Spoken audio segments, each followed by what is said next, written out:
Good morning, everybody. Thank you for joining us. My name is Chris Tams. I'm the Director of Membership and International at the BPI, the Trade Association for Record Labels in the UK. This event is brought to you in conjunction with the Association of Independent Music and the Music Publishers Association. Together, we run a series of events globally, helping British music companies do international trade. We work with a number of territories, number of partners. Our main partner we work with along these times is DIT, the UK Government's Department for International Trade, and I'll just introduce you to Chim from there in a second. Just quickly, some housekeeping. If you have any questions, please put them in the Q&A tab. We have a packed agenda today where there is time for questioning of each of the sections, but also a little bit at the end. But we do ask if you can keep chat in the chat screen and Q&As in the Q&A section. That will really, really help. Without further ado, as I mentioned, we work with DIT, and I'm delighted to be joined by Chim from Lagos, who's going to just do a quick introduction and then get us started. So thank you all for attending, and I hope to speak to you all in the not too distant future. Thanks, Chris, and good morning, everyone. It's a great pleasure for us to be here today and welcoming you to what is the first of a series of webinars that we're doing in the creative sector. So as Chris said, my name is Chim Chalamera. I'm the country director for the Department for International Trade in Nigeria, based in Lagos. As we all know, Nigeria and the UK have had long-standing historical ties, and trade between our two countries is increasing, and I'm really hoping that will continue the case within the creative sector. So this event really marks the UK's mission to progressively build on the trade and investment that we do have with Nigeria. And you know, I think the creative sector is a really obvious place to start, and music in particular is one of those areas where we see a lot of growth potential. And we really want to encourage and explore new partnerships within the music sector, the music industry between the UK and Nigeria, hence the reason for this initial webinar. So we're focusing today on music, but I should probably add, as I mentioned before, it is a series of webinars that we're doing. So we had one yesterday which covered fashion, and later on today we've got another webinar that's covering film and TV. So this is part of, I guess, a teaser or taster to a trade mission that we're hoping to have towards the end of this year. So trade mission from the UK to Nigeria, covering those three areas, including the music sector. The potential in Nigeria is immense. On the music scene, I'm pretty sure we've all sort of bobbed our heads to a couple of Afro beats. I'm certainly a fan of Nigerian music. I've got a few records, and you know, but I think the important thing to note is it's beyond that. The opportunities within the sector are immense. And I'm pleased to say that we've got an excellent panel of speakers who are here to share their experiences, share some insights into the industry. And I just wanted to also thank a number of partners that we've collaborated with, in particular the BPI, who have graciously offered to host us on their platform. So thank you very much to Chris and the team on this, but also special thanks to a number of other people who've been involved in the organization of this. Stephen Budd Management, the Association of Independent Music, the Music Publishers Association, OBS Afrinoli British Council, and the Henley Business School. So thank you very much for all your insights and help. A very special thanks, I think, to the speakers on the panel. I'm sure you'll agree that we've got a wealth of knowledge within the music sector in Nigeria. And I'm really hoping that at the end of this session that we will have a number of inquiries for UK music industry players wanting to come and do business in Nigeria, because this is all part of the reason that we're here. I really wouldn't be doing the DIT justice if I didn't tell you a little bit about DIT. So we're a UK government department across 100 countries worldwide. In Nigeria, I've got a small team covering a number of different sectors, including the creative sector. based both in Lagos and Abuja. So if you do have any desires, interests to come to Nigeria, come and do business, join the trade mission, please do get in touch with me and the team. I've got Nankin who leads on the creative sector on this call as well. So please do get in touch. I will stop there and just hand over to our British Deputy High Commissioner, Mr. Ben Llewellyn-Jones, to just give some opening remarks. Over to you, Ben. Thanks very much, Jim. That's right, I'm Ben Llewellyn-Jones. I'm the British Deputy High Commissioner, also in Lagos, also on grounds, as we'd say in Nigeria. I'm just really, really pleased to be able to welcome you all here this morning. Particularly happy to be speaking at the first ever music webinar that the Department for International Trade team has organised here.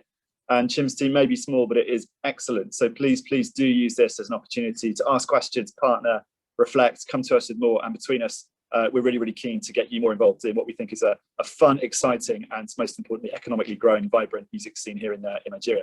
And we know that Nigeria's music scene contributes significantly to its economy, not least through job creation, through export earnings. And it's also a really interesting and innovative entrepreneurial space. So in 2016, it was worth US $3.6 billion, massive, but with projections from PwC anticipating that by now it'd be worth more like 6.4 US billion. I'm not sure evaluation's been put on that, but certainly one of the fastest growing music and entertainment. It's too easy, isn't it, sometimes just to list the challenges. I'm sure we'll do some of that, but really what I'm interested in is what we can do to not just overcome them, but realize the potential.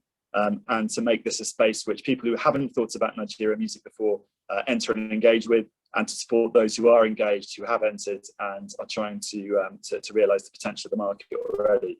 So I'm keen not to hold things up, not least because you've got a fantastic range of people to speak, lots of people on the line. Just really keen to say that I, for my part, I'm keen to do whatever we can to help you. But one of many, and we can move from this to substantive business. Thanks very much indeed. I'll hand back to Jim and on to colleagues. Thanks, bye. Thanks, Ben. I will now introduce our moderator, Emma, who will take us through the rest of the session. So over to you, Emma.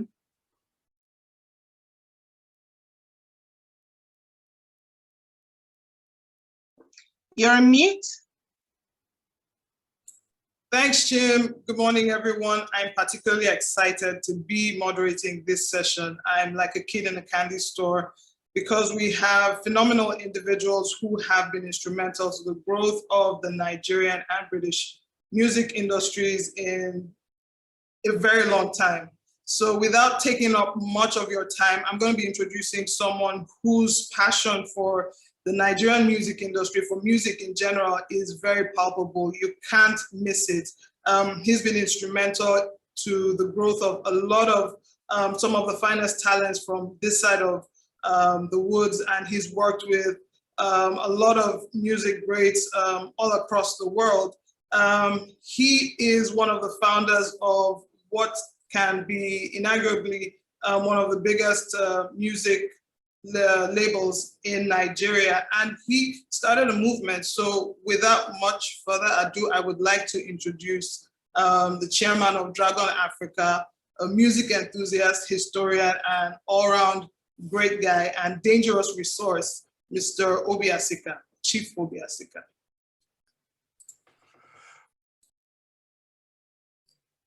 Morning, everybody. Yeah, thanks for that. I don't know about dangerous. But yeah, I wish somebody would turn on some cameras because I'm just remembering what Nika said yesterday. It's really hard looking at blank things when you're talking. I'm supposed to give, my name is Obi Asika, and I've been involved in music in the Nigerian music industry for the last, I don't know, maybe 30 years. As you can probably tell from my accent, I grew up in the UK, and some of the people on this panel, one of them is Digger Elias. I've known him since like maybe 1985, which is key actually, because on the journey to unlocking this space with Nigerian music, he was key to that conversation. One of the key things I would talk about is to say that I know everybody's talking about Afrobeats today, but it's important to understand that Afrobeats is fusion music. It's kind of what we do. So it's a confluence of many things. It's hip hop, it's dancehall, it's R&B, but it's also Fuji, Apala, High Life, and Afrobeat. So it's a fusion of all these things that creates Afrobeats. And that's the energy that is driving and unlocking and pushing forward Nigerian soft power, our creative industries, our entertainment industries, our fashion, our cuisine, our dance. So all of these things are being activated through the music and the energy of the music. In fact, I would tell you that when you talk about Flutterwave and the fintech companies that are doing big business in Nigeria, they will tell you that it's the energy from the Afrobeats revolution that actually led them into these things. Because the thing about Afrobeats is really a story about self-confidence and self-realization. Because before the Afrobeat situation, young Nigerians were primarily listening to UK and US music. We always had our traditional music, which are, there's a lot of traditional music from every single part of Nigeria. But in terms of in the younger demographic, and if you look at Nigeria today, Nigeria has literally 70% of the Nigerian population is under 30 and maybe 50% is under 16. So that's 200 million people. I mean, we're one of the youngest countries in the world, and the music we consume is literally everything from country music to Korean to K-pop, from soft rock to EDM, from Kwaito and house music, which actually had a big impact on our sound and sent our Afrobeats up tempo about 10 years ago, to gospel and all these other things. So inspirational music is massive in Nigeria. But the key thing to really understand about the Nigerian market, perhaps, is to understand that the Nigerian music market, because the major labels really left around 1992, 93. People like Sony, people like Polygram, people like EMI, who were all here through from the 70s, but they really didn't have investments on ground. They didn't have deep relationships on ground. They were really utilizing probably what we would call an evacuation model. Now, in that sort of gap, some of us stepped up into the space, and a number of them are on this call, and entrepreneurs that have driven the talent and invested in the talent and reinvested in talent and pushed and promoted them until they come to the level where they become relevant beyond their bedrooms or become relevant beyond their own local neighborhoods. And in that journey, we've built relationships with brands, from the really important brands that were important to globalize our sound, with people like MTV Base, Channel O that was out of South Africa. Even BBC One Extra has had a role with people like DJ Edu and a number of other DJs out of the UK scene. So there has been a continuing relationship between perhaps the Black British music industry, the grime industry, and our diaspora, because there is a UK Afrobeat scene as well, driven by people like Shopsy Do and Eddie Kadi. There are people who are in that space who are pushing that culture, because I think the thing that's important to understand is that when I talk about Afrobeats, I talk about it more as culture than just music, because it affects much more than music. And when you're talking Jollof Wars, when you're talking all those sort of things, you're talking really Afrobeats culture. So that's something that's important to understand, because with Nigerians, the music is embedded in how we operate and how we move. In terms of the specific conversation between the UK and Nigeria and the music industries, if you're looking from outside looking in, it must be very daunting, because it's hard to tell what is really going on. But clearly, one of the things we're seeing is there are many more platforms coming into Nigeria, and we still need more platforms for discoverability. Nigerian talents are amongst the biggest digital social media followers on the planet. I mean, we've got people here that are literally digital nation states by themselves. But we still need more work done in the area of products and merchandise. We need to be able to see more relationships. If there are UK companies who have expertise in promotions and merchandising, there are Nigerian companies who need support and partnership in that space, because we're still looking for how to monetize our products and monetize our talents in terms of what they're doing and how they're able to affect.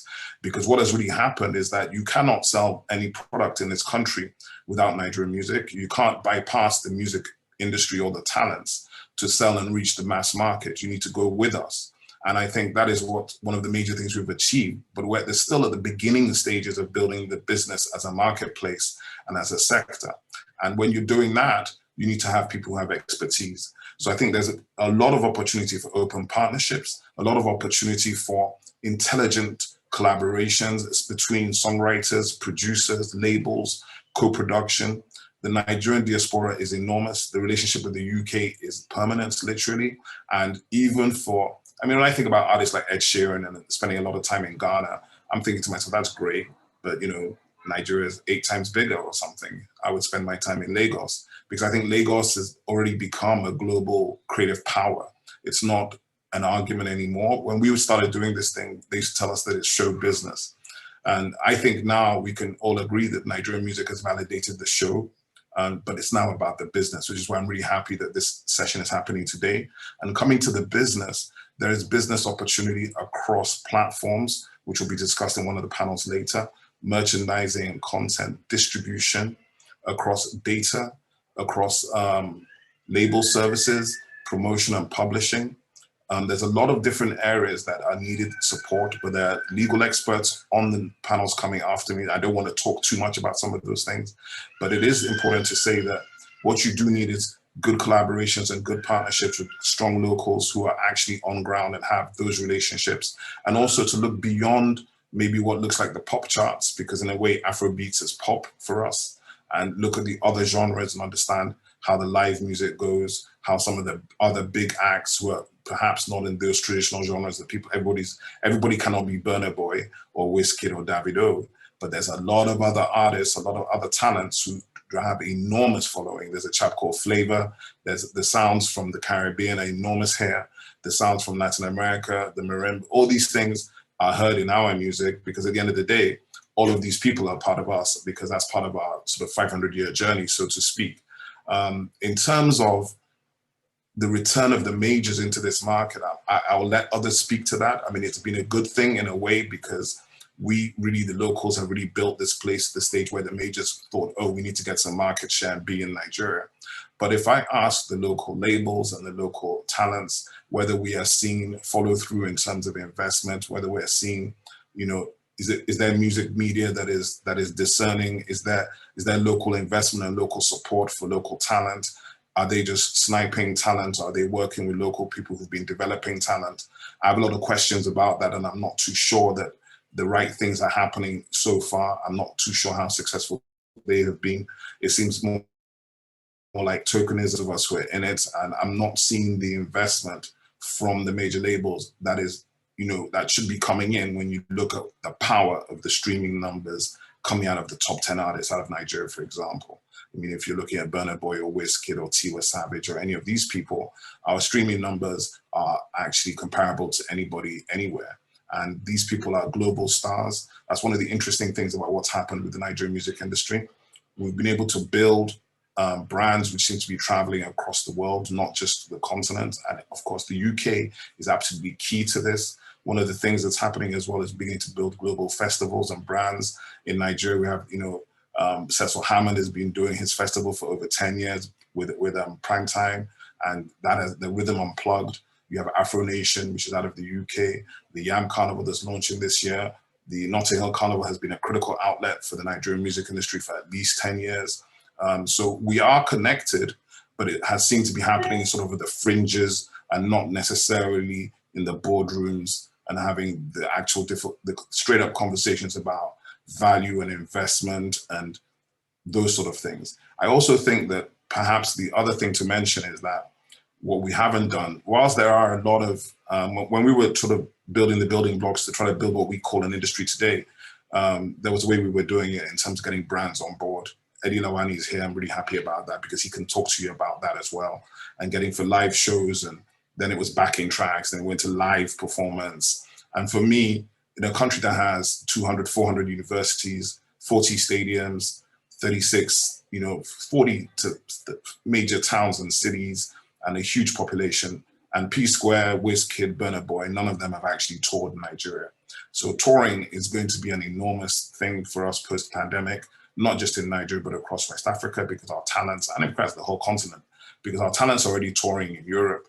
But the reason why they are so much in Europe is because the infrastructure for touring, the promoters, the equipment, there are only 2 or 3 companies in Nigeria that already have the equipment in terms of live at the major level, but there are loads of small producers. So I think that is something that I'd really like to see what the UK can come to the party with, because the UK has a long history of live event production. Stephen Budd is here. Festivals and live touring are going to be critical for this market across Nigeria and West Africa. With that said, I don't know how long I've been speaking for. I feel like I've been talking too long already. let me know. What I really wanted to say was the market is open. I think Nigerian music has established its validity as something that is popular and that can travel across borders. One of the things to look out for that's really important as well is, because we have such a young market, such a young demographic, how can we drive collaborations between young UK talent, young talent from the UK, writers and artists with talents from here? Because I believe that Afrobeats is going to evolve. I'm not too sure what it will be in 2 years' time. I can't predict the future. If I could, I would already be there. But definitely, there are platforms. Chidi is here with UDX. There are people here on this call who all have time invested and knowledge and many, many years of trying to unlock what I believe is still at the beginning. Because people talk as if the Nigerian music industry has arrived. I will tell you that we're just coming. We're just starting. We are still to build. Our marketplace still needs further definition. We still need more product and merchandise in our marketplace. We do have enormous power in terms of social power and digital power and influence, but we need to be able to convert that to monetization. So the most important thing for everybody in the Nigerian music industry is how to monetize the reach and power that they already hold. Because some of them are holding significant power as we're speaking here today, but they're not necessarily able to monetize it. And there may be relationships and external builds with parties in the UK for digital and marketing and merchandising that will enable that to happen. Because when you're representing somebody who's got 10 million followers worldwide, that's a significant situation. With that said and done, I hope I haven't bored you, and I'm gonna basically shut up. Thank you. Obi, thank you for that. Such an insightful share that you put forward. But I'm gonna have to hold you for a bit longer. Yeah. You spoke, and I'm gonna take you back a bit. You spoke about music labels. I've got a question. When you guys started in the early 2000s or the late 90s into the early 2000s with Storm, we'd just gone through that phase of where the majors had just left Nigeria half a decade earlier, and everyone was just finding their footing, and what we now know as Afrobeats was coming to the fore. However, my question is, at that time, there was just 3 labels that were making things happen at that time. It was Storm, it was Chocolate City, and Kenny's Music to an extent. My question is, if you fast forward to now, and between now and then, right, what were the challenges? What's the difference? What could we have done better to ensure? Do we even still need labels right now? Because you see a lot of cross-pollination of, duties, whether it's a label, whether it's publishing and all of that. Using where we're at, the music industry in Nigeria right now, do we still need labels? What could be done differently? You've talked about infrastructure, you've talked about structure, you've talked about monetization. Could you just give us a bit more insight on that? Yeah, sure. I'm going to make myself look older because we actually started Storm the first time in 1991. You're talking about the period when we came back. So we started in 1991 as kids out of university and law school with a group called Junior and Pretty, and doing a TV show called Clapperboard Weekend Raps, which was syndicated on 30 TV stations or something in 1992. So we were actually there with the majors trying to pitch them all this young music, and they were telling us it's irrelevant. They were only interested in listening to Shino Peters and my friend Adewale Ayuba, who were like the big Fuji artists at the time.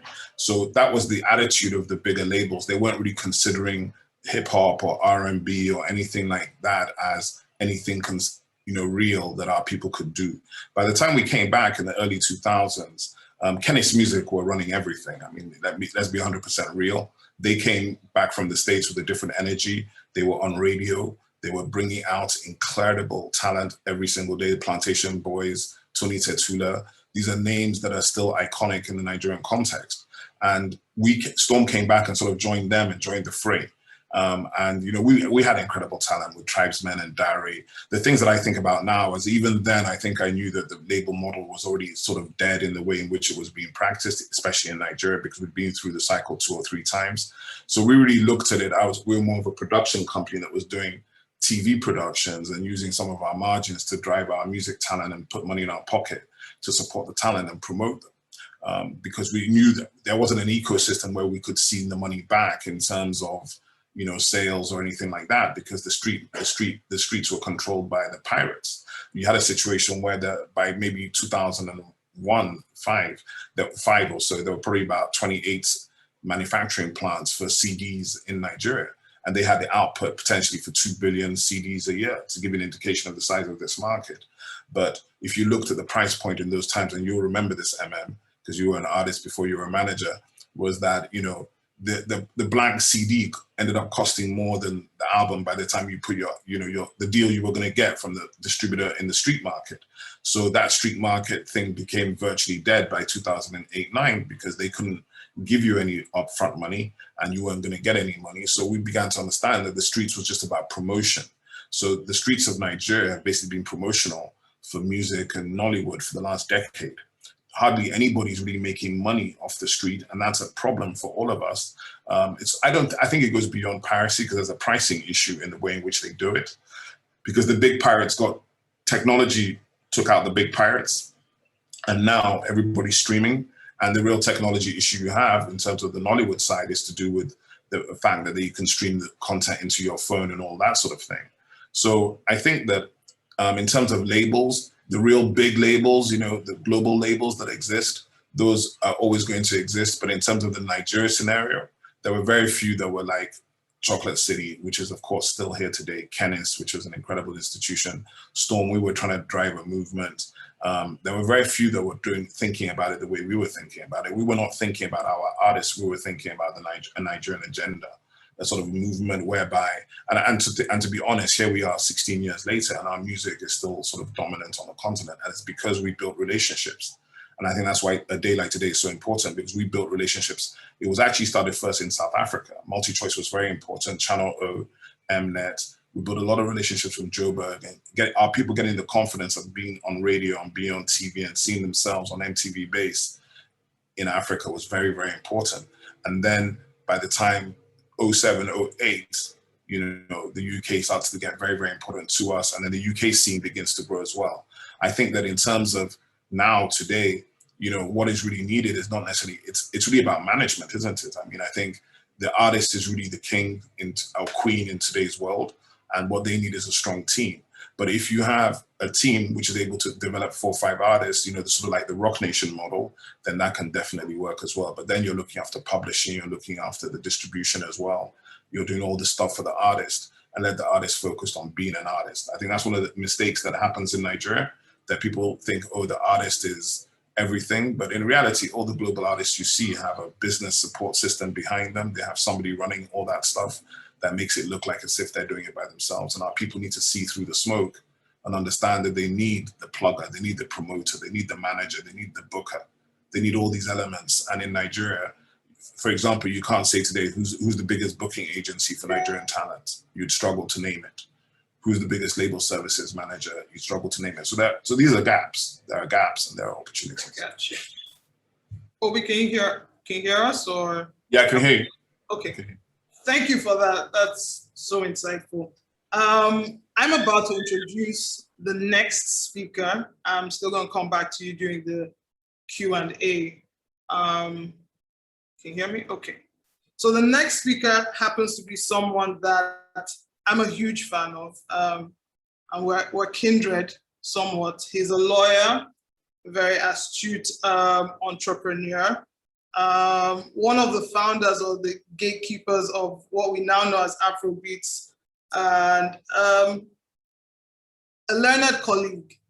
Audu Mekori is the founder of Chocolate City, one of Africa's major music labels, and he will be taking us through, a case study of an example of a successful music venture and how others are doing it. So Audu, great to have you here.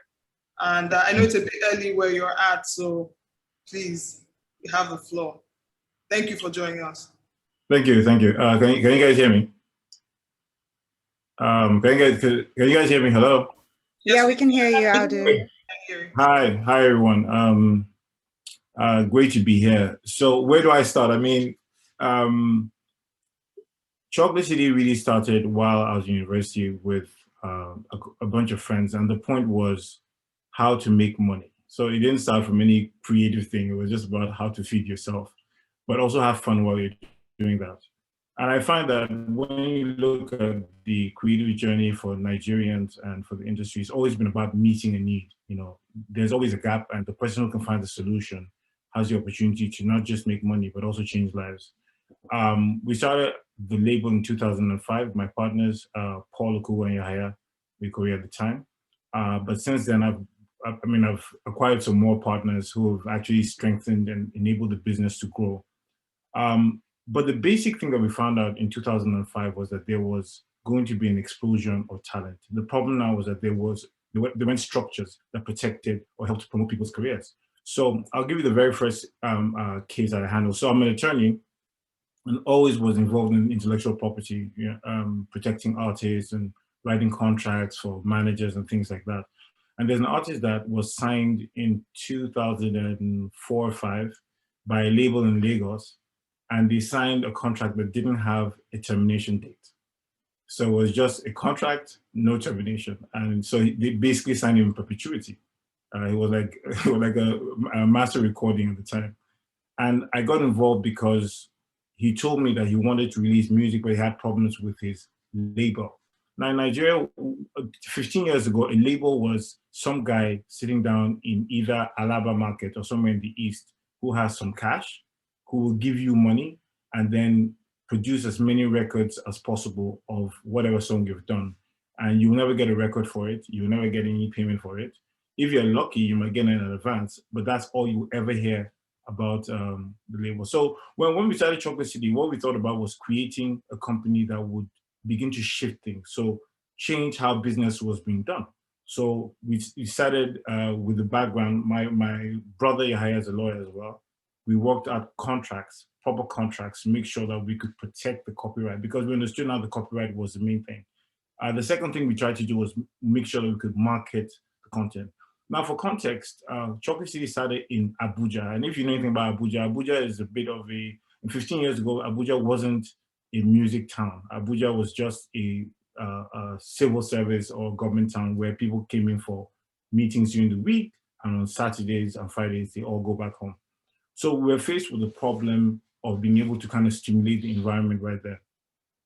The first few artists that we worked with, we had a lot of issues, and this hasn't stopped, and I think just part of the process, which is that people didn't even understand what a contract was.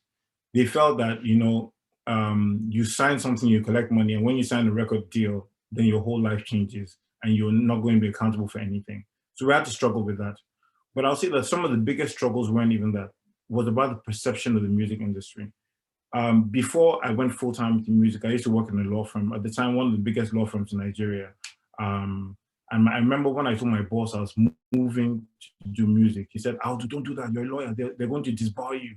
Music is for riffraffs, And you know what's so amazing about the story?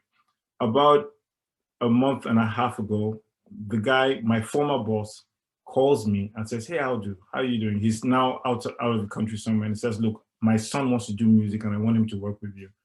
So it was really funny. I was laughing because when I wanted to do this 15 years ago, he thought it was a riffraff. And I think this is key to understand how much the music business has shifted, is that now people are actively trying to enroll their kids to learn the craft. They understand now that there's a career in music. In between 2005 and 2007, we were faced with a major problem. And the problem was that we released arguably one of the biggest albums of the year, but we weren't seeing any money from it. This was an album called Nabaka, and at that time we also done a single with a rapper called MI. And we weren't seeing money. We couldn't account for the funds because there was no records. And if you know how Alaba worked at the time, you'd go in and give them a license and they'll produce maybe 1 million copies, but they would not account. So you couldn't track the song, you couldn't track sales, nothing. And so we had to make a call, and the call was, how do we make money from the music business? How do we make money when we can't sell records and we can't even get royalties off of the records at the time? And so I remember we sat down as the team, and even with the artists, and we had a conversation. I said, look, you know what? You need to think about this from a different model. you need to think about the music itself, the CDs, as marketing and advertisement for your music. Because I think Obi mentioned it earlier. Do you know that a compact disc with 12 tracks was 200 naira, and a blank disc, a Sony blank disc that had maybe no tracks on it, was 200 naira. So basically, our music was worthless in that bit. So we had to make a call, and we decided to flip it. And that is why I always say to people that we in Nigeria began to reinvent the 360 model for business, because we had to make money not off of the records, but off of live performances, off of endorsements, off of some other kind of licensing, but not directly from the royalties and the sales. A key point in sort of our journey as Chocolate City, I won't lie, was the British Council of Nigeria, because in 2006 or so, they started something called the International Young Music Entrepreneur of the Year. I ran in 2006, and I was beaten by Emma, you know, and the following year, I won the Nigerian version of that, and then went on to win the global prize in 2007. And that opened a lot of things for us, because we were able to do a couple of things. One of the key things that we did in 2008 was to do the first ever Nigerian pavilion at something called London Calling at the time. And it gave us a chance to interact with a bunch of people from around the world, and began to see the potential of a globalized Nigerian market. But there are definitely gaps here and there. And one of the gaps was, how do we make sure that we get the same level of PR and buzz and marketing and distribution that these international artists were getting? And so in between 2008 and 2009, we were also struggling like the rest of the guys. How do we make money? And it began to open our eyes about the opportunities to now expand the model. And Obi and any other person who's done music business in Nigeria will tell you that you cannot survive off of one income stream. If you did that, your business would have wrapped up years and years before that. But since then, we have grown. We've been in the business now 16 years, so we're old. I stepped down as CEO of the company in 2005, and have since been succeeded by one or two other people, MI, and now more recently, Judah Baga rather, more recently, Abuchi Agu.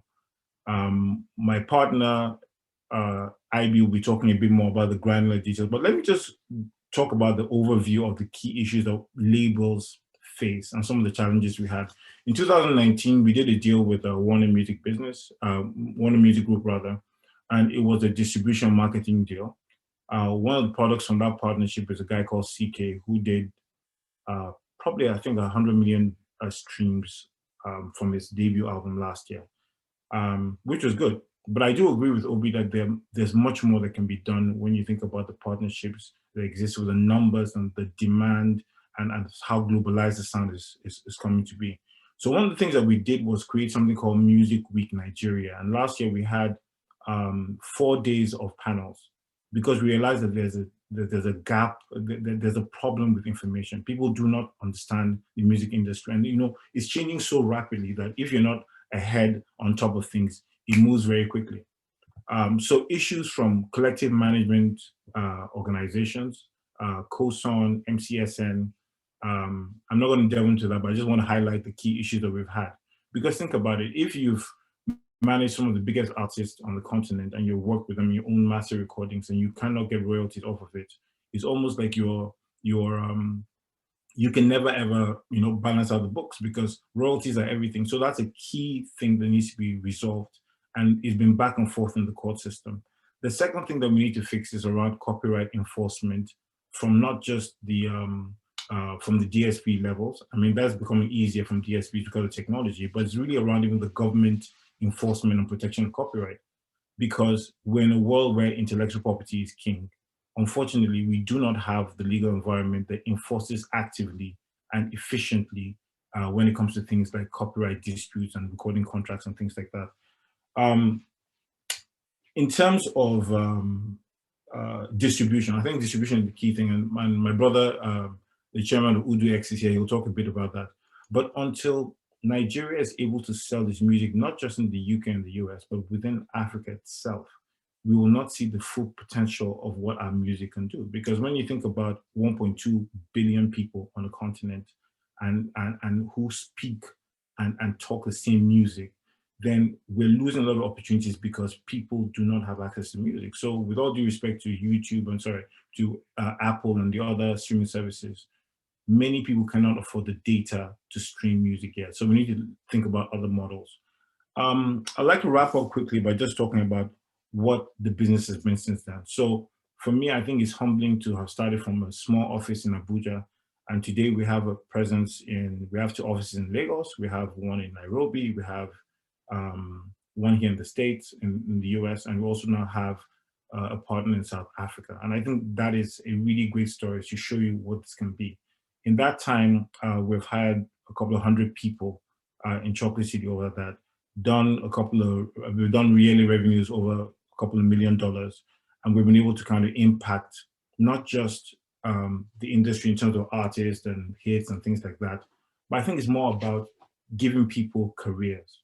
So I think it's really impressive, and the stories that we can keep telling about how a nobody who has no hope, who has no dreams, can be empowered by music. And this is what the music industry is for Nigerians and world over. It is the power that empowers, it is a force that empowers a young person who has no hopes, who might not have gotten the job, who might have been disillusioned with the structural deficiencies we have in the country, to become a global star. So when you think about a Wizkid, when you think about all these iconic artists that we have, when you think about a Fela Kuti, when you think about all these people who have broken the glass ceiling, it is a humbling story, and I think we need more empowerment to create more stories, to create more legacy, and to bless more people with our culture. So I think I've spoken quite a bit, but yeah, I just wanted to thank you for the opportunity as well. And yeah, let's do it. Thank you, Aldo. You kind of answered a question that I was going to ask you before you wrapped up, which was how easy was it for you to articulate such an intangible industry, or such an intangible business, or a business that deals with intangibles? And I think one of the things you said was show how valuable it is, and us being able to harness the potential of the industry and showcase that. So thank you for such a great session. Thank you for sharing your story. And we will come back to asking you a couple of questions from the attendees. So in the meantime, please hang around, and we'll come back to you in a bit. Okay, we're going to go to the session on live music. Aldo had mentioned that we both put in for the International Young Music Entrepreneur in 2006. And part of the panelists, or part of the judges for that session, was someone who's been in the Nigerian music industry for a very long time. If you measure like an artist's career lifespan as 5 years or 10 years in Nigeria, I think he's been around for as long as the Nigerian music industry has been around for. And there's always a saying that if you don't see him at your event, if he's not, behind the controls at an event, then your event isn't going to be popping. He started out as not just a live events person, but also been instrumental in the careers of 3 young men that we might know as, or who were known as the Plantation Boys. And he also managed them to an extent. I'm speaking of none other than Mr. Eddie Lawani. And he would also be speaking with Stephen, who's a music industry executive based in London, and artist and producer management company, who runs a producer management company called Stephen Bird Music. Both of them lethal powerhouses, will be sharing their experiences with us shortly. So Uncle Eddie, you take the floor, and you'll be discussing the live music scene in Nigeria and opportunities for the UK industry, looking to bring and showcase touring in Nigeria. Thanks, Eman. So me and Eddie are going to have a chat, a conversation. Eddie, you can hear me okay? Eddie, you can hear me okay? I'm fine. Okay, Great. I can hear you. Fantastic. Eddie, I'm going to ask you a few questions. I mean, I've been out to Nigeria maybe half a dozen times over the last 15 years or so, put on some shows in Nigeria, specifically at the Shrine, which was quite an experience. And I just wanted to talk to you a little bit to give the attendees of this seminar some understanding of how the live business works in Nigeria. I'm going to ask you a series of questions and maybe we can get into that. So tell me, Eddie, in terms of how things work there, do you have agents, live music agents, promoters in the way that we do in the UK? Who's responsible for sort of putting on the show? How do things work over there? Okay, good day, everyone. Straight to your question, how things work in the UK. I have a bit of knowledge about that, and outside of the UK, it's not exactly the same way as it works in Nigeria. Just by way of history, way back, we understood touring in Nigeria as an effort of the record company or the label, as the case may be, to take the music closer to the people outside of radio. Then TV came, and TV was pretty much straight-jacketed about news, and then entertainment TV crept in, like Obi Asika mentioned some of the effort that they were instrumental to bring entertainment to TV. And that opened up the space a little bit. So the touring industry has never been exploited or developed or expanded to what its potential can be. And to jump the gun, if there is any time where we can try to establish that culture, I think the time is now. I can give you examples of efforts in the past where record companies will have to buy instruments and provide transportation for their artists to go outside the major city centers where things were happening, just to get the music closer to the people and get some kind of affinity and engagement with their fans. That was strictly a way of promoting their records. And of course, the more information you get from that experience, artists built their fan bases, and then that impacted on their record sales moving forward. Yes. So in terms of having strict agents, because it wasn't such an open marketplace, as it were, they've never really been in the strictest sense. We've had things happen ad hoc here and there, brands driven, but not exactly in the sense of how you have the agents doing the bookings, the touring companies doing hardware and stuff. Okay. And yeah. Okay. So in terms of a touring circuit in Nigeria, how many, if a well-known UK artist who was respected in Nigeria came over to play, obviously they could play in Lagos, they could probably play in Abuja. Are there other cities that they could play in where, you know, there are dedicated performance spaces that would work? Well, if the artist is popular enough, don't forget, touring achieves two purposes: make an artist popular by going into spaces where they are not readily acknowledged yet, or you're big enough already and you want to mop up more income, and then you go out on the street as an income stream. If an artist is popular enough, yes, they can perform in Abuja, can perform in Lagos, can perform in Port Harcourt, you can perform in Benin, you can perform in Warri, and maybe Kaduna.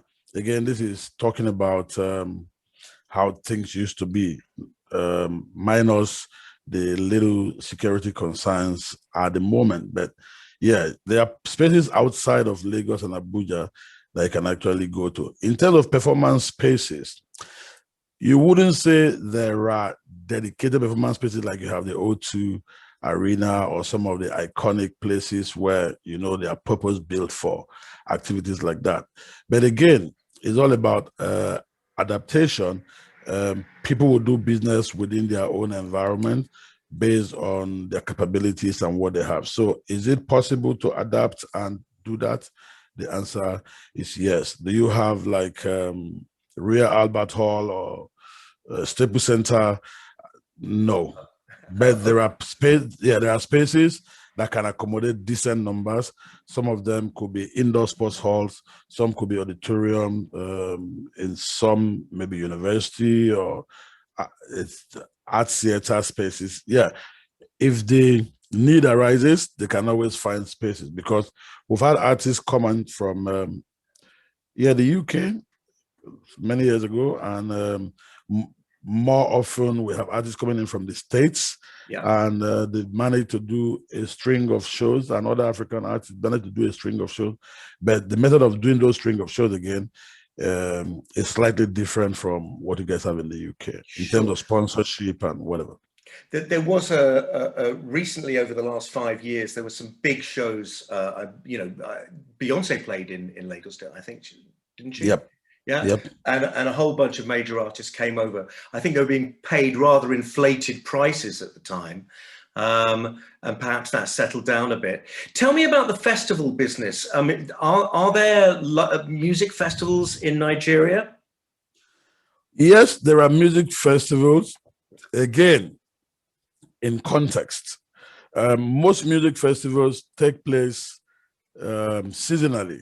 Like you have the Easter period, maybe the National Independence Day, Workers' Day, times that people are not busy at work. So people have always taken opportunities of like jumping in that space and providing entertainment. Lagos is normally a GOG, and in the last few years, it's been spread all over the country, even in some villages for people who are interested in taking entertainment to the interior.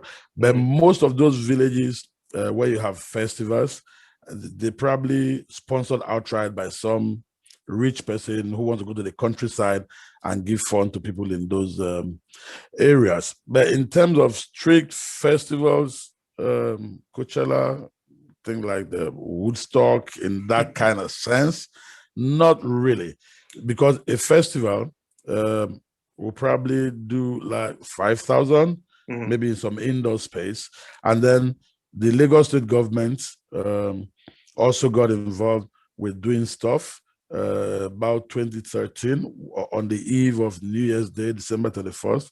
Later, they increased it to about 5 days. The last run 2 years ago was like for 8 days. Then you have carnivals and stuff. So you can aggregate those like festivals. But in terms of putting it side by side with what you understand as festivals, as commercial opportunities, only very few operates in that strict sense. Okay, so perhaps that's a big opportunity coming forward in the local live entertainment business, the creation of dedicated festivals. Tell me about the equipment situation in Nigeria. You know, if artists come over, how easy is it to hire good quality equipment on the ground, PA systems, lighting systems, etc.? In the last 5 years, there's been a tremendous improvement in that space. People are acquiring, making good investment now to get equipment, audio gear, structural gear, from trussing to ground support to staging equipment and lighting. We might not be there at par with a place like the UK, but people do get by. You're looking for, I mean, I remember like 15 years ago when I used to do, when there were some like big shows, again, I don't want to call them tours, maybe 2-3 venues, but again, they move from place to place. So suffice to say the third. I used to have like sleepless nights trying to source equipment as technical production manager or project director, just fulfilling the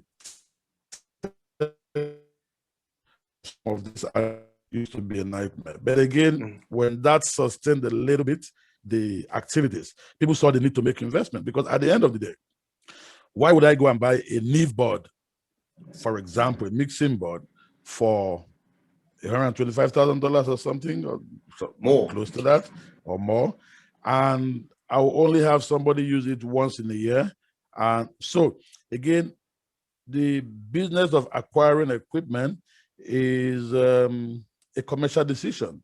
Yeah. Why would you do it if there is not room that it can be commercially engaged all the time? So, but we can get by, we do get by, because if you look at the spaces like people who do not strictly live events now, music events like weddings, they used to have the same problems. As event management professionals got involved and people could trust people with their activities or their events, they started going to China, having something built for them and bringing stuff in. So once the business space expands, if there are 10 concerts in Lagos, for example, or 10 tours happening at the same time, somebody will get up and make the investment. But people are not making as much investment because there's nowhere to utilize them. Okay, thank you, Eddie. Just tell me quickly about, do record companies get involved in the live promotion of artists? Are they directly actively involved? And also, how important is sponsorship in the live business in Nigeria? I'll take the first question. The record companies and labels try from time to time to put together some kind of, maybe at best, they will look like in the UK what you might call like a promotion run of media stations and stuff. But with the new media space, with social media, the need for that kind of incentive-driven promotion that they utilize live events for has kind of dimmed a little bit. So record companies these days get involved with promoters, and they might do one or two things, but it's not like a major thing that is happening from the record companies. And then for sponsorship, most of about 80% of events, live events, always do have sponsorship backup of one brand or the other. As a matter of fact, the nearest, or what you might call real professional tours that have happened in the last 20 years, proper professional tours, were driven by brands who were using music as a penetration tool for their marketing communication activities to drive sales, like the beer companies, like tobacco companies, like recently, a lot of telcos, when they do have products to throw around because of the competition, that kind of brought out some activities to the fore, which they massively sponsored. And again, you see, they were now like quasi promoters, taking the artist on the road, not so much for the artist, but using the artist as a vehicle for getting to the numbers and the demographic that they want to engage with. Okay, are there sponsorship agencies as such in Nigeria who are linking up brands together with music managers or labels, or is that something that the individuals sort out for themselves? Well, I've encountered a few sponsorship agencies that work essentially as aggregators, or like a filtering mechanism for big brands who can afford it. So instead of them being inundated with 1,000 proposals asking for sponsorship, they get this group, little companies to like filter them down and put only the most viable forward for them to consider. Yes, there are a few agencies that do that, but essentially most big spending companies that really pull their weight when it comes to doing live events, they sort themselves out. Okay, and just a couple of last little questions. How does ticketing work in Nigeria? Is there a dominant ticketing partner like Ticketmaster or something like that in Nigeria? Well, ticketing is now like a hybrid kind of thing. You have e-ticketing going on in the last 5 years. There've been, they probably can count comfortably about 10 e-ticketing platforms or companies who do, so people can get tickets virtually before the day of the concert. But even then, that's still accounting for, at the very best, maybe like a 50%. People still want to get to the venue on the day to buy tickets physically. So there's a big walk up. Yeah. There's a big opportunity there when payment platforms are properly aligned and people have security and on their payment platforms. Yes. People were kind of putting your card number somewhere and all of that. So they're improving by the day. I know of a company that's partnering with some guys in Sweden who is trying to make things differently, like security on the ticket, because with e-ticketing, there's also the risk of counterfeit and bootlegging going on when people get the tickets in advance. So now they combine e-tickets with physical. So you pay online, but you get your ticket issued to you faster when you get to the venue or your wristband physically, instead of giving you the physical ticket upfront. Okay, that's good. So there's a massive opportunity for development there. That sounds really interesting. And very last question, just how has COVID affected things in the live industry? Well, COVID has crippled everything. It's just starting again now to like ease up a little bit. And people have found a way around doing smaller events, doing things in lounges, doing virtual concerts, but it's nothing close to what the potential for the industry in terms of live music will be. So COVID has really been a major setback. Okay. Eddie, thank you very much for your time on this. That's been really informative. Thank you. Thank you. Over to you, MM. Thank you, Steve and Uncle Eddie. Fantastic session. I think I would be an Oliver Twist and ask that if we can have this session, you know, at another time soon, because there's just so much to unpack, you know, in that space, live event space. And I'm going to move quickly. I think we have 12 minutes for each session going forward to the marketing and distribution. So we'll be talking about how we can explore the physical and digital market makeup of the Nigerian music industry. And I will be calling on a couple of gentlemen. One I term as a disruptor in the digital music distribution space. His name is Chidi Okeke of UdoX. There's also Ikechukwu Onora of The Orchard and Dayo Ayoade of Bedu, all doing tremendous work in that space, especially with Afrobeat and Nigerian music. And of course, I'm bringing back, or will bring back Audu to speak on this in this session. So guys, what are the playlists? What's the thing with playlisting, and what are the other digital marketing opportunities in the market? We'll start with Ikechukwu.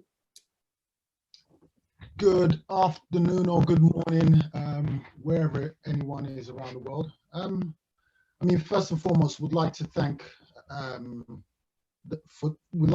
everyone for this huge platform to discuss such a huge topic and venture in terms of improving the Nigerian and African music industry going forward.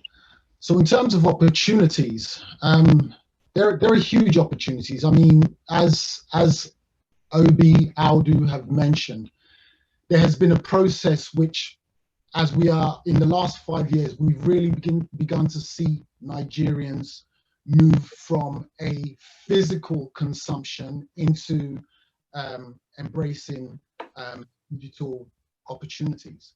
But that comes through a number of key factors that need to still be in place. There are the relationships with telcos that are very important. There are the issues of bringing down the price points of such opportunities and making it a lot more accessible for the wider everyday Nigerian consumer. So, you know, with ourselves as the Orchard coming into the space, it was very important to understand that we can't just bring in an international model that works everywhere else in the West and feel that we could apply that same approach in Nigeria. And so when we sat down and were discussing coming into the space, it was really about trying to understand the unique needs of the Nigerian and African everyday consumer, whether that's the artist, the label, the general public, and trying to be as flexible as we possibly can within our structured business model to try and come up with opportunities and systems that complemented and benefited the Nigerian consumer. But above all, one of the key things we really identified that was needed is education. In a lot of what's been said, education is paramount and on so many levels, whether that is educating the general public about the importance of distribution and paying to play, educating management teams, artists about all of these things. So it was important for us as a company not just to step into Nigeria as another international global company who is coming to, for want of a better phrase, drill oil out and just, oh yeah, it's time to exploit another opportunity to exploit Africa. How can we come in with business models, and also what are we putting back in terms of trying to help grow and sustain the country and the infrastructure in place?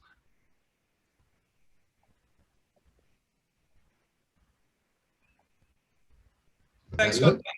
Yeah, can you hear me? Yes, I just thought let me turn to someone else because I'm mindful of the 12 minutes. Okay, so I'm going to ask Chidi to jump in real quick and tell us his own experience setting up UdoX. They've been doing some, disruptive stuff over here. And I know you have an announcement coming up soon, Chidi. So please take the floor and share with us your experience. Okay, thanks, Aman. Yeah, the question for me has always been, being in the industry for about, let's say about 20 years now, since the inception of GSM. We've grown from seeing the first part of digital revenues coming into the industry from the time when we're doing ringtones to ringback tunes, and then the first streaming platform launched by MTN in 2014. That's the Music Plus. People always ask the question that could you actually really make money from music digitally in Nigeria? And because everyone is struggling to answer that question, how do you monetize? How does it make sense? Even the big artists that we have, all the global artists that we have from Nigeria, if you look properly, the digital revenues that they generate are mainly coming out of Nigeria, not actually in Nigeria, right? So the likes, I'm sure you all know the big names, and even some of the names that are not so big.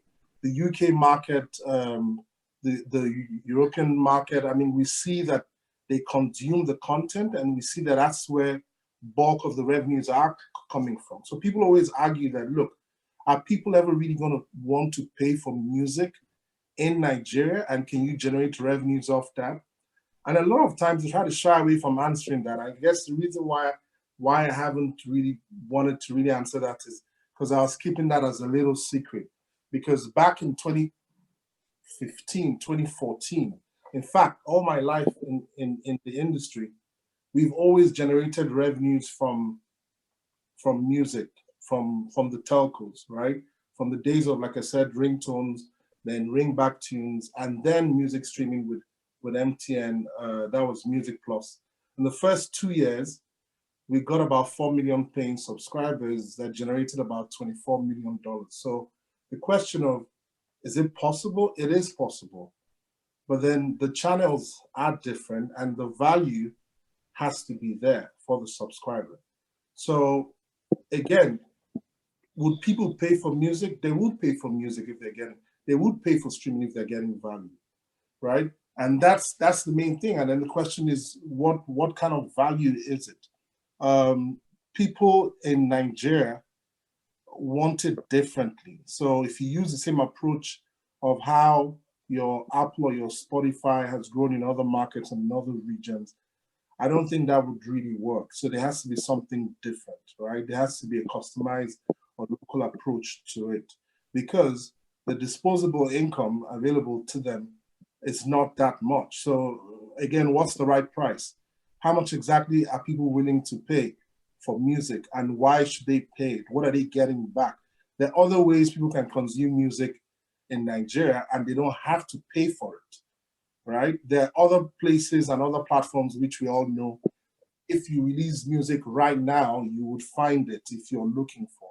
So the main market, the mass market, have ways of getting the music without having to pay for it. So the likes of us trying to set up platforms where you can actually monetize music and generate some revenues for the artists in territory, you might hit a brick wall. I mean, unless you have all the data and you actually know exactly how you're going to go about it. And earlier on in the previous sessions when Ubi was talking, there's a part he hit on, but then I noticed that everyone dodges away from it, right? Which is the fact that how much investment has really gone into the industry to expect to generate the kind of revenues that we're talking about. I read PwC's report, and they're talking about, that the industry can get in 2023 to generate about $40 million yearly. But guys, $40 million is just about 3 million paying subs, right? And that's at $1 per month. And the potential of the market is way, way, way, way more than that. And we know that, right? But then I think that it's more of a collective effort to come together to try to solve that problem in territory, rather than us being so happy and fantasizing over the fact that we've got the biggest artists all coming out of Nigeria and they're so big and they're generating revenues all outside Nigeria, and the revenues are not coming back to develop the market. I mean, Ikechukwu spoke earlier about education and training, and I was just nodding my head. Look, the structure has to be built in territory. The education has to be there in territory. The training has to be there. Everyone knows how, almost everyone in Nigeria now knows how to sing. But look around, how many places, where are the schools? How do they hone their skills? How do you get to train them? And this is part of the problem that we realize that as a company, we need to also try to solve. If the foreign partners or the foreign investors wouldn't do that, then we need to do it locally by ourselves. And at the same time, as we're doing that, we need to now unlock that revenue or the monetization everyone is talking about. Because I have seen it done before. I've been part of a team that have seen the revenues grow astronomically. Like I said, in just 2 years, that platform grew to about 4 million paying subscribers, monthly paying subscribers. So the money is there. People can pay for music, but they need to be getting value. And the question now is, what is value and how do you get it to them? And that is something that I'm sure Dayo and Aldo and all of us sitting here is trying to unlock. I think we have the answer, but I wouldn't spill the beans, and I'll wait till the end of the month for me to use the product. I'm going to come back to that. I'm going to come back to that real quick. And Dayo, so getting off of what Chidi just said, right? So Ikechukwu talked about education, fantastic. We need to know more about how to make these things happen. Chidi just said there's money to be made. Dayo, do you agree? And tell us how. Yes, truly right. Backing up what Chidi said, is right. There's money to be made. And because we've sort of been both part of the system that has made this money before. And we've put the numbers to view, right? Today, the digital streaming, which is the music streaming platforms where we all belong to, the entire revenue that comes from them monthly is less than $2 million from Nigeria. But at the time what we're doing collections, I know an artist who earns $150,000 monthly. No artist in Nigeria today generates $100,000 monthly from digital streaming, right? And that's sort of things that puts this perspective, right? You combine all the streaming platforms together, they don't have 2 million paying subscribers, but then 75 million Nigerians subscribe to broadband internet. They have smartphones every month. By the time you put the numbers together, 2 million or 75 million, it doesn't make any sense. And then, which sort of what we've been trying to do at Bedu also, right? To see how do we really solve this problem. And when we started Bedu, for us, you know, it was just beyond building a music streaming app. It was in how do we sort of solve the entire problem? What are the key problems that this artist have? The distribution that we just spoke about. How easy is this for this guy to get their music, right? The education that Ikechukwu talk about also, we started something called Discover at Bedu that we've been running for over a year now. And we've had about 23,000 upcoming and new artists go through that system, right? And this is how we've been trying to solve this brand. There's money in this country. And we've seen this money, like she just said, right? But then we just have to be intentional about how do we solve that distribution problem, territory-based, right? To our own people. Because, and I'll give a very good example. One of the biggest songs from last year was Nobody, DJ Neptune featuring Joe Boy and Mr. Easy. I took interest in just of tracking the music, right? In the first month of the release of that song, on Apple Music, the song did 4.8 million streams with about 43,000 active listeners, right? That's what we read on the stream, because we all know today that streaming revenue is from repeat plays, right? However, in the same 1 month, tracking through the top 10 bootlegging website, the song was downloaded 10 million times. By the time you put that into perspective, for 3,000 people who streamed and made up 4.8 million streams and 10 million unique downloads, if these 10 million people are listening to just that song just 5 times, that would have been 50 million streams in 1 week. And we solve the real problems, right? And I started to solve it, which is why it was important for us in our building our technology. It's in solving these real problems. The issue of revenue, yes, there is revenue. It's just that we have to find a different route to it. In as much as we said that caller tunes made money, Chidi will agree with me that 90% of that revenue, the people didn't know they were paying. And which sort of what killed the system, right? And we just have to be intentional about it. There has to be education. There's money in the system, right? We've seen people build businesses, and it has to be micro billing, of course, right? And because we've seen other structures made so much money from micro billing systems. And I'll digress a little. In lottery as a good case study. There's a business called Premier Lotto, Baba Jebu. Lottery is not bigger than music. Now, Baba Jebu serves majorly Southwest Nigeria. 85% of the people who play Baba Jebu are from 3 major states: Lagos, Ogun, and Oyo.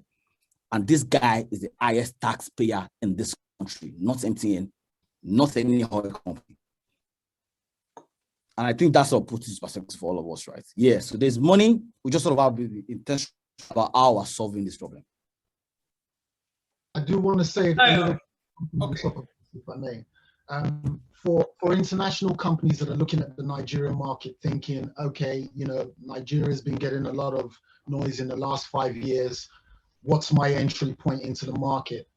Look, if we're all for the international companies coming in, and I represent an international company, but it's very important if you're looking to come into the space to come in with a long-term plan and really understand, take time to understand the needs of the market and not just trying to position yourself where you can make a quick buck, because in Nigeria, there are a lot of very savvy, educated individuals who have built this thing.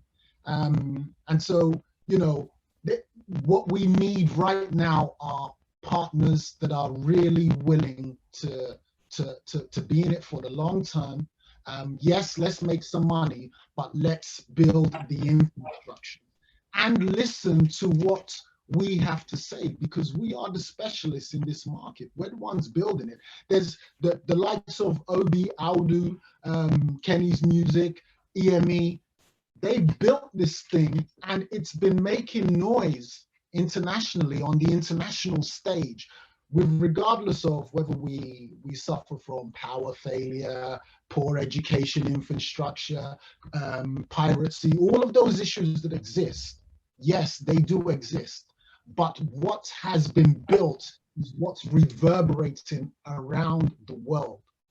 So come into the market. We're open for you to come into the market, but please come in with a plan of wanting to work and contribute to the growth of the infrastructure that's in place. That's all. Thanks for that. Thanks for that, Ikechukwu. We're going to need you to come on and, wrap this up in 2 minutes. Quick one. Ikechukwu's mentioned education, infrastructure, and all of that, especially for this, sector of the business. Chidi's talked about the value. Dio shared some astronomically unbelievable figures. The question is, how can we harness all of this, and ensure that all the stakeholders, sorry, I know that that word has been abused, especially over here, can benefit from all of these opportunities. Aldo, can you quickly touch on how piracy affects, marketing and distribution, and if really it still exists? I know that we dealt with that, in the early years, the early 2000s, mid 2000s, when CDs were the thing, and how we can bring all of these things together and harness the potential and the opportunities in marketing and distribution, especially, for the artist and as a label as well. Have you had any checks, like, to the tune of what Dio's been mentioning, or do we have to collect checks at the end of this session? Aldo, over to you. Yeah, thanks. If you can hear me. I think, everyone has spoken really brilliantly, and I think these are the experts, so I listen to everything that they're saying. From our part, for me, I think it's really, really a simple thing. Guys, our market is not global. It is first local, right? We have 1.2 billion people on the continent. With all due respect, I'm not really worried about the guys outside there, because, you're a secondary, you're a niche, you're listening to niche music. You understand? It's like, if you're in the UK, there's a certain folk music that people listen to. So with all due respect, Afrobeat music is still an export. It's not natural, it doesn't come natural outside. But we have 1.2 billion people.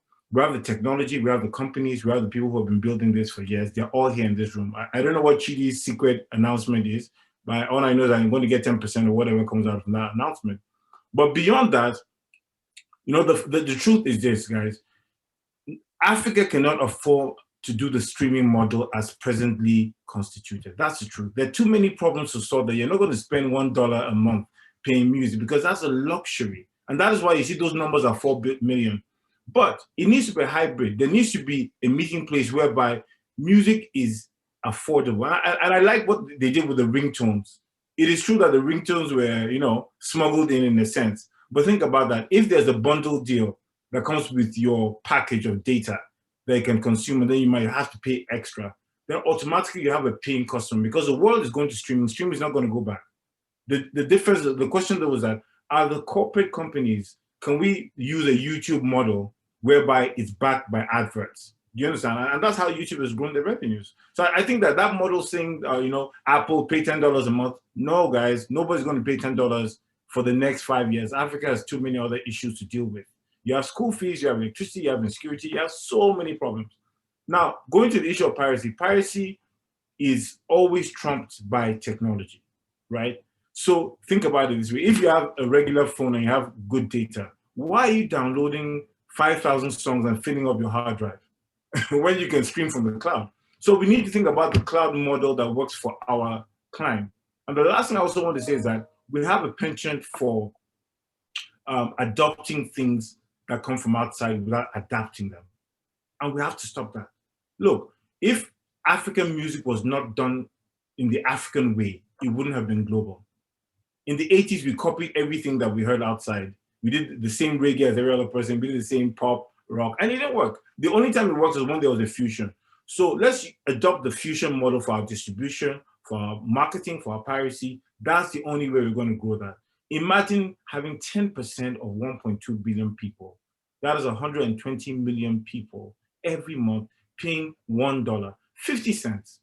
It's going to be a wrap. And I could actually now give the check you're talking about, if that was implemented. So that might be, thank you. Thank you very much, Aldo. I particularly love the way, how you mentioned it's all about fusion, collaboration, all of that. Thank you for a great session. We could go on and on and on and on. Unfortunately, we have 19 minutes, and I have to, make sure that we have everything that we're trying to get in these 19 minutes. So I'm going to quickly move on to the session on recorded music, and I'm bringing on none other than Digger Elias. I remember in the early days when we heard his name, when you hear his name, you would think of Big Boss Jiggerman, who was a well-known, well, I won't say pirate or marketer then for Nigerian music, but Digger has been involved with Nigerian music from the onset, from the early 2000s, when he first of all worked with Asha and Question Mark, getting their music on, and P Square, and it's been on and on since then.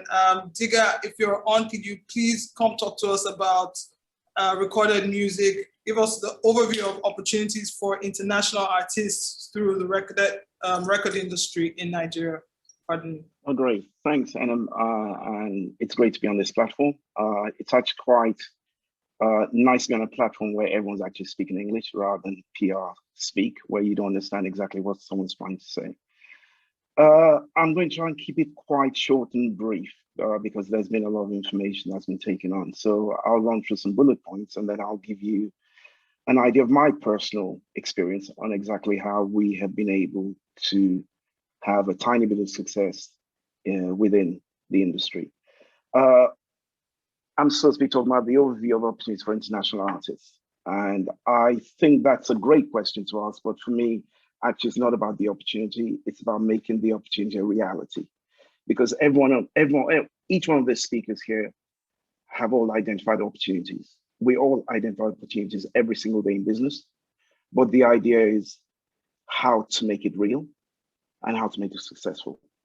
So what are the opportunities? The key thing today in the music business, or actually any business speak up, is about, we've now got this word called brand.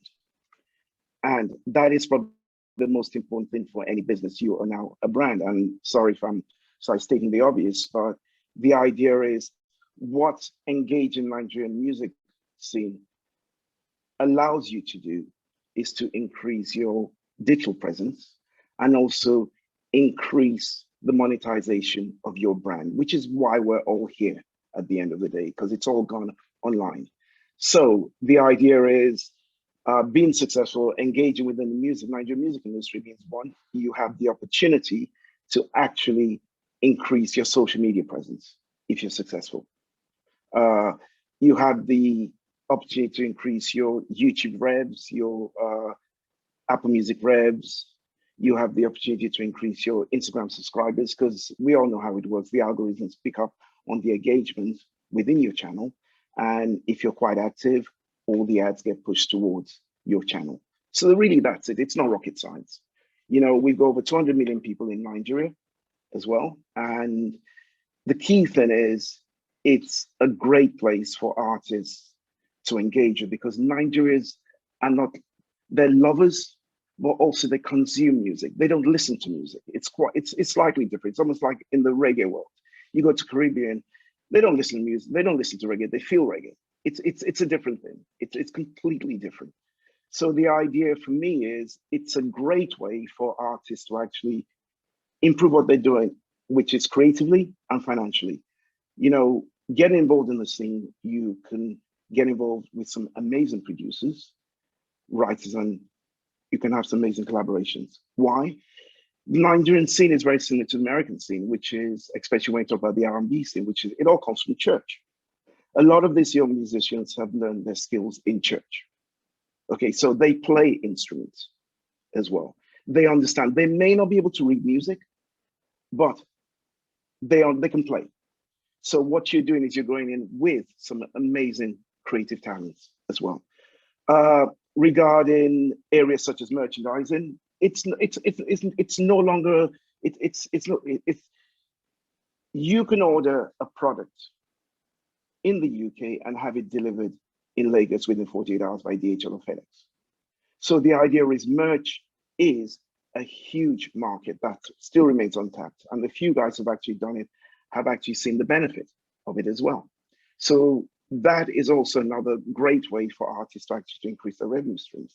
is by engaging locally and being able to have your products within market or being able to ship your products to the territory is quite straightforward now. I've got a niece who has, deliveries, DHL, Amazon being delivered every day in Lagos. It's amazing as well. So that is my whole thing, which is, what are the opportunities? You've got live as well, there are opportunities there. But the idea is, in order to get booked as an international artist live, you have to engage locally. Don't think you can sit in London, do some Instagram, posts and Facebook boosted posts and YouTube advertising and think people are going to jump on your track and start loving you. No, again, quite similar to the American model. You have to go and spend time there. You have to collaborate with local artists. The Nigerian music lover is quite intelligent. He is not going to engage with you as an artist or you as a label if he doesn't see you on the ground bringing value to his culture. Yes, they'll listen to Chris Brown, but they love Wizkid. They love techno. It's a different flavor. Again, the scene is very, very similar. I keep going back to the reggae market, and Aldo has touched on this, which is you need to think about this from a different model. The music scene started when the decision was made by the likes of Aldo, Obi, Kennis, Mo Hits at the time. I could go on and on. P Square, who decided to focus on, actually, let's record music for our market. That's when the switch changed. It was no longer, I've recorded an album, I now need to go to London or New York or France to try and get an international label or independent label to try and help me put it on the market. No, it was more about, let's do this ourselves. And that is the reason why this scene has grown. So really, it's a case of what the opportunities are the same as any other territory. You've got live, you've got merch, you've got collaboration, you've got recording, it's all there. But my whole thing is what I like trying to do is to give you a bit more about how we have been able to actually succeed in the market very quickly. The key thing one is, the reason why I'm here, the reason I'm in digital space, is for one person, Scott Cohen, who founded The Orchard. I've been with The Orchard now for about 20 years as a partner.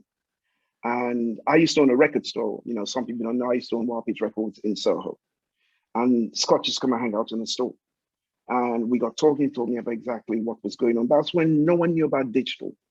And I said to him, what's the model? He goes, Digger, the old model's dead. You're putting all your resources into a CD that's going to sell 1 million copies. No, the idea now is you have one song and that song can generate 1 million streams and you keep making money without any manufacturing costs, without any overheads with that. The business model is have 100,000 tracks making $1 a month, you are generating $100,000 per month without getting out of bed. That's the future. And that's what's happening now 20 years later. So to succeed in Nigeria, you have to embrace the local expertise. You really have to. You can't make decisions from abroad and think it's going to work locally. So really, I know I'm slightly unconventional, but this is my take on the opportunities for international artists. Yeah. Thank you, Digger. Thank you for that wild pitch. Part of the things that I got from your sesh was we should making the opportunity a reality. That's a hard nugget. And then you talked about collaboration and the fact that the Nigerian audience, music audience, is quite intelligent. I wish we had more time. Chris, Chim, and Nankli, could we have this session sometime, the same session, because there's so much to unpack, there's so much to learn, there are a lot of questions. Unfortunately, we're running out of time, and I'll quickly move to the legal session, where a bunch of people that are some of my favorite people, and I keep telling talent and artists, you want to do it right, you should get a good lawyer. And these are some of the best in the land when it comes to IP.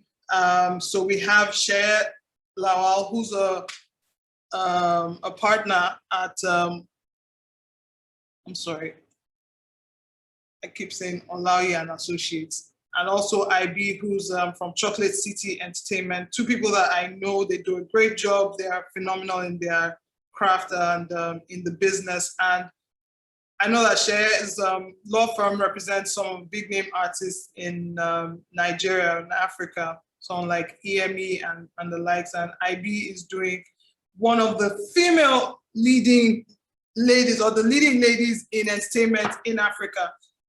It's a pleasure to have both of you on, and we'll do it this way. Ladies first. IB, what are the legal barriers, issues, and opportunities existing in the Nigerian music market? Take it away. Thanks, MM. So more recently, I mean, I've been working a lot in-house. So I work at Chocolate City, for most people that don't know. I manage the day-to-day operations in terms of music, content, but I'm also very passionate about a lot of policy issues. And I think, like most people have said, the biggest challenges have sort of been around the framework that we sort of sit in, that are either, you know, sort of affecting the rate at which, in terms of just progression as a market, we're struggling with. So just to put in perspective, a lot of international parties are coming into the market.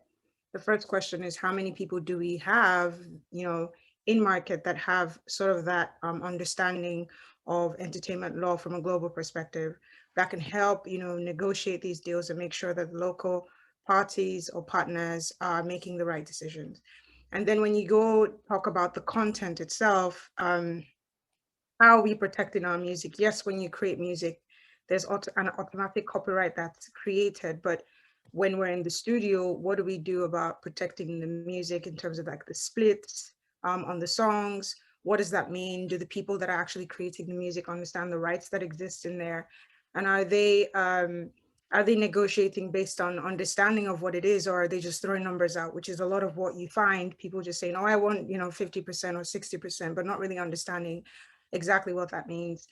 And then you go to a situation where there's licensing of the music. Let's say, you know, a brand wants to use the music. What is the valuation of that product so that you're actually charging to people that are doing movies or doing commercials? What is the rate at which you're charging people to use this music? And a lot of all this stuff is still sort of connected to the policy and the policy and the framework for Nigeria, because one of the issues that we have right now is review of the copyright law. It's currently on the House floor. And there's been conversation about how much conversation is happening with the industry stakeholders about what the industry actually needs. Where are we? How much support is given to the content owners, even the regulators? What is their role in actually making sure that this music is protected properly? A lot of the, you know, conversations around the copyright bill are extinct and need to be sort of revised, but are the right conversations sort of happening with the stakeholders? The reason I'm saying this is, take for example, Aldo had mentioned, or somebody had mentioned before, you know, when we are making revenue on our music, you should be making money from radio, or like, you know, broadcast, when, you know, when your music is broadcast and published in that way, you should be making revenue. But how much money is actually coming back to you, and what are the tariffs that are connected to that? All of this is sort of connected to the copyright bill. And if we see that there's a lot of value and understanding of the value that are in intellectual property and the rights that exist, then we're able to sort of negotiate with people that understand the value that exists in the music. And you wouldn't find people, you know, licensing music for commercials for like half a pittance, you know, of what, you know, less than what, you know, you'll be doing on a global scale.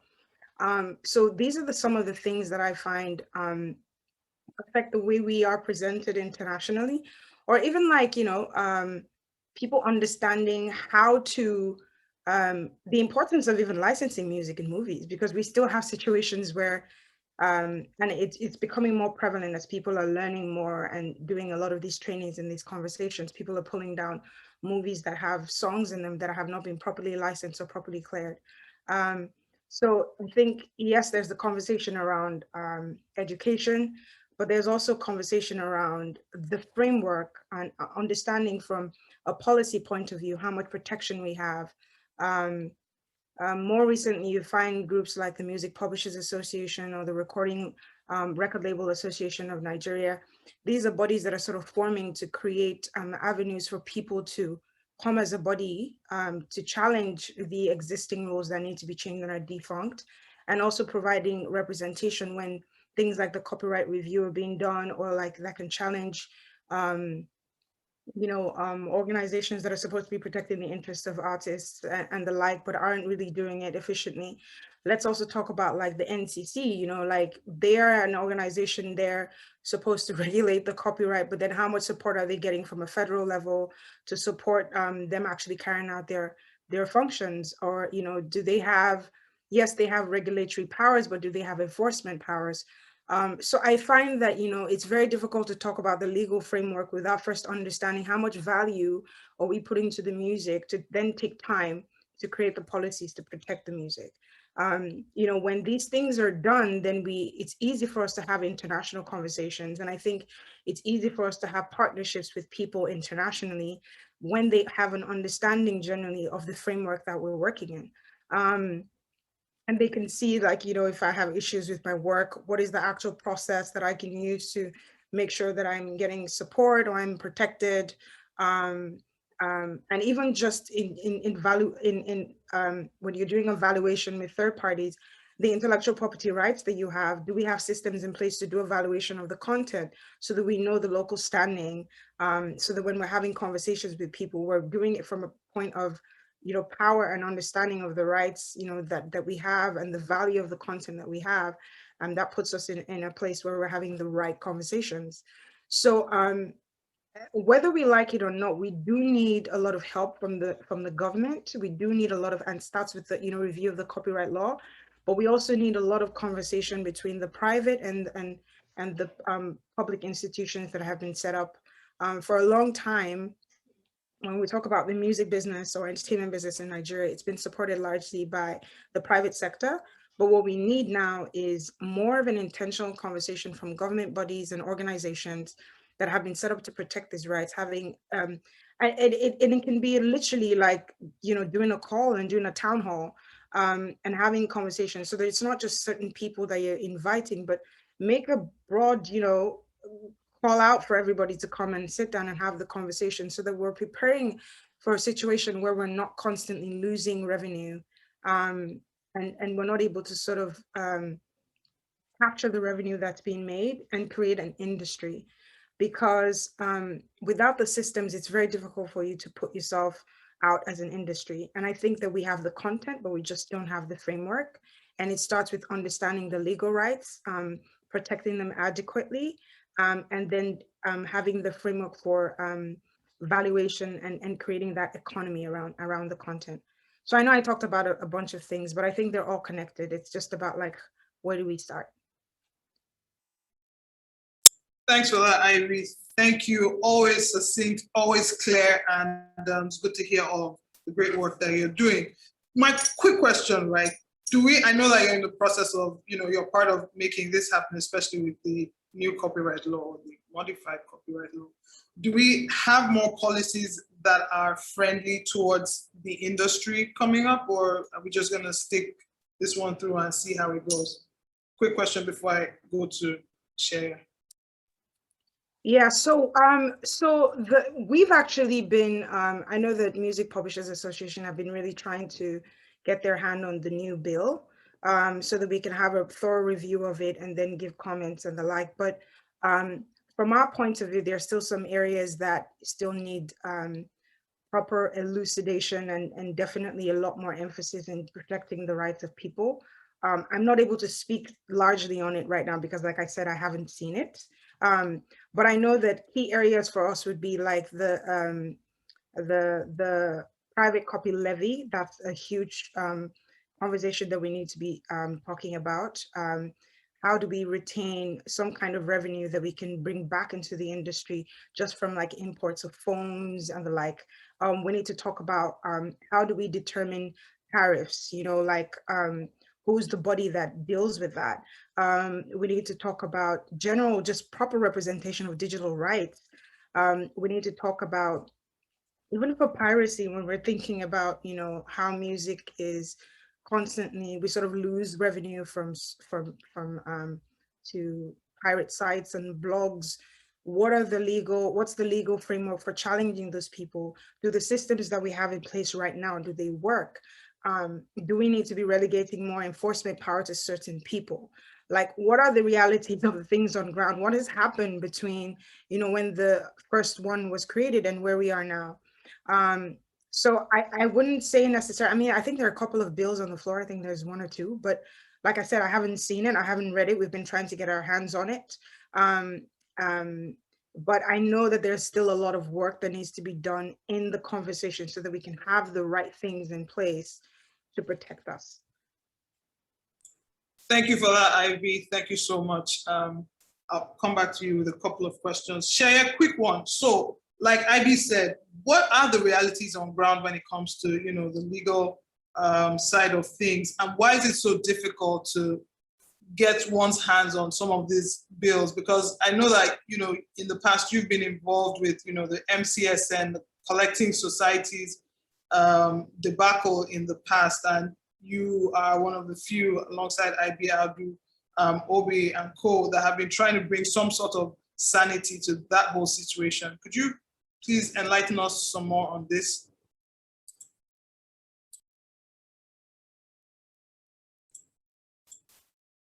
Is Share here? Mr. Lawal. Hi. Hi, good to see you. Hey, same here. From my perspective, the greatest issue we have from legal point of view is the Copyright Act itself. The foundation of the whole structure is the Copyright Act. Unfortunately, the act is old and archaic. To put in context, the current Copyright Act was enacted in 1988. That's about 33 years ago. And very minor amendment that was done in the first 4 years of the act. Nothing has been done in the last half a century, a quarter of a century, sorry. Now, if you put in context what has happened to the music and entertainment industry in Nigeria in those periods, I'm talking of internet digitalization, our Copyright Act is currently archaic and not fit for purpose. Now, for me, it's embarrassing that more than 22 years after the return of democracy, we have failed to amend that act. We have more than 2-3 versions of different bills pending at National Assembly. But the music industry and the entertainment industry in Nigeria has failed to come together as a pressure group to galvanize the National Assembly to do the right thing. And until we do that, it's like a building without foundation. No matter what we are doing, it will be difficult for us to make headway because you can't do this without a proper legal framework that speaks the language of today. For example, what is our equivalent of the American Digital Millennium Copyright Act? What is our equivalent of the safe harbor? The take-down notice in system. Must everybody go to court and spend 10-5 years when we can have a simple system where you give notice and the person will do the correcting and probably pay minor damages and you move on? Chocolate City is here. We are all involved and I was representing them. We were in court for a simple contract. There's a written contract. They did the right thing. Lo and behold, we were in court for more than 10 years without even completing trial. We went through more than 3 judges. So for me, the entertainment industry must come together. We must find a solution. Why will I come as an investor to come and put my money in when I'm not sure that in every business, in every relationship, there must be dispute? So as an investor, I'm coming in, I'm interested in resolution. Do you have a functional system where I can quickly resolve any disputes and get out? Our core system is, I'm a lawyer, I'm saying this, but I'm not proud to say it, is currently not responding to the need of the entertainment industry. So we need to find a way. What we have been doing as a practice is to look at our contract and try to do a form of arbitration clause whereby we are able to, but again, when you look at it from that perspective, arbitration in Nigeria is not cheap. So can we as a body have maybe a court of arbitration that will not go through the formal system where you spend 5-6 years in court? For example, currently my firm is representing an artist. He has a problem with his label. The contract was lawfully terminated, but we have been caught in the last 4 years. We have gone through 3 judges and we are yet to even start trial. It's crazy. It's not working. Coming to the CMO, again, the full potential of music will not be realized without resolving the lingering collective management organization problem in Nigeria. My firm has been directly involved in the last 25 years. And unfortunately, how do is a major part of it. Obi is well aware of this. My Oga Edilawani knows this. What are we doing? Can't we, let's forget the what I will call the professional litigators and the professional that have turned this to a career. Can't we as a body come together as individuals, sit down and say, you know what, we are tired of these people. What is the way forward? Then we move to the government. This industry must engage the government. It's a must. The problem with most of us is we are not interested in the political side of it. But it's a must we must do if we want the ecosystem to survive. We cannot leave this to others to do for us. So for me, the major barrier is the Copyright Act itself. Another major barrier for me is the failure to resolve the issue of collecting society of the CMO, collective management organization. We need to harmonize and resolve these issues. We need to push the National Assembly. We need to make them to understand that the Nigerian greatest asset is not oil and gas, which is exhaustible. Nigerian greatest asset, as everybody has said today, is our soft power, is our music, is our movies, is our intellectual product. Up till now, we have no specific law on image rights. We have been talking about merchandising, this. Our trademark act is basically based on the England 1940-something act. And yet, we have failed to do the needful about the trademark act. We are still using, even today, we are registering service mark. What are we using? The minister make a regulation. Meanwhile, the act define goods.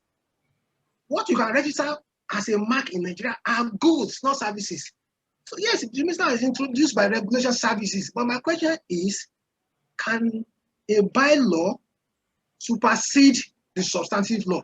If the Copyright, if the Trademark Act itself defines trademark in respect of goods, so how are we going to register services under the same act without amending it? So I've had people talking about education. Yes, we need to educate ourselves, especially the talent. The talent are not interested in the legal side of things. They sign contracts without talking to a lawyer until they got their finger burnt before they come out. So it's important that as a body, we try to educate ourselves and the talent in the creative industry. Thank you so much. I'm afraid that we've come to almost the end of the session. Thank you for such enlightening contributions to all our panelists, IB, Audu, Chief Obi, Chidi, Dayo, Ikechukwu, Uncle Eddie, Stephen, who did I miss? Hold on, who did I miss? Let me see. All of our panelists, thank you so much for such an insightful session. Goodness, I wish we could go on and on and on. Digger, great as always. I'm gonna hand over to Chim in a bit. I'd like to thank DIT. I'd like to thank Phil, Chris, great job. Nanclean, thank you guys for having us. I had a great time. I learned a lot and I hope we do this again soon. So Chim, over to you. Thanks, apologies, I'll have to leave now soon. But I just thought I wanted to say thank you all very, very much. It's been really insightful.